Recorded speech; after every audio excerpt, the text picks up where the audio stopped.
cancer was my biggest fear. Now, finally, I can say I am a cancer survivor. My name is Selina Alas. I was a former sportscaster for the Ateneo Blue Eagles, also for PBA. I'm a wife, I'm a homemaker, I'm a believer of Christ. Now, finally, I can say I am a cancer survivor. It was in the early months of 2021 when I was diagnosed with a very rare form of cancer called gestational trophoblastic neoplasia. Back then, I was very much shaken. I remembered walking out of my doctor's clinic, falling into my husband Kevin's arms as I repeatedly cried, "Help me, God."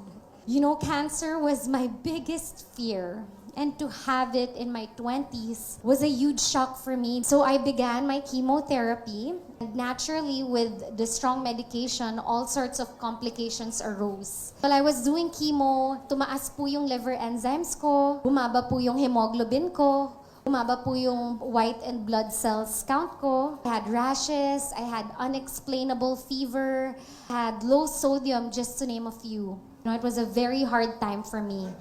Now, this is where my story begins with barley. One of the people that the Lord used to encourage me during that difficult season of my life was my dear friend. You know, Ate Gemma was like a big sister to me. And it was through her that I discovered the use of JC Organic Barley. I remember when I was in the middle of my chemo treatments, she would send me all of these supplements, all of these medications and products, which she strongly believed will help my body recuperate. So I brought these supplements to my doctor. My doctor did careful research. And you know what? The only thing she cleared was the organic barley. I started taking JC Organic Barley along with the other supplements that my doctor prescribed.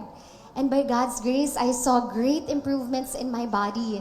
Just to take you back a few months, you know, I had to pause from chemo. I had to pause in between cycles kasi tumaas yung liver enzymes ko 5 times the normal level.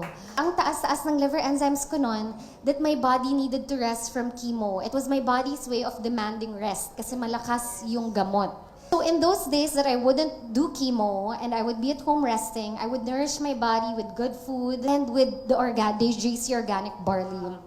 I saw my liver enzymes, they began to normalize. Apart from that, because of the type of cancer I had, I was bleeding a lot. So naturally, if nagdudugo po ang tao, bababa po talaga ang kanilang hemoglobin count. So I started taking JC Organic Barley. I still continue to take it until I saw that normalize as well. Eventually, I was pronounced cancer-free. On remission na po ako for over a year and 4 months, I believe. Still continue to take it because I heard and I researched several of its benefits.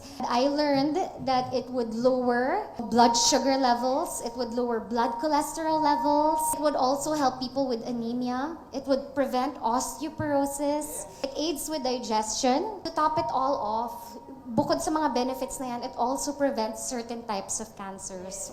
By God's grace, I started to feel more and more like myself.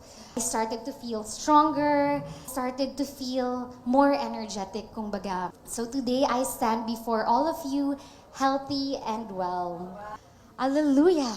The Lord is good. It is my prayer that JC Organic Barley helps you just as much as it has helped me.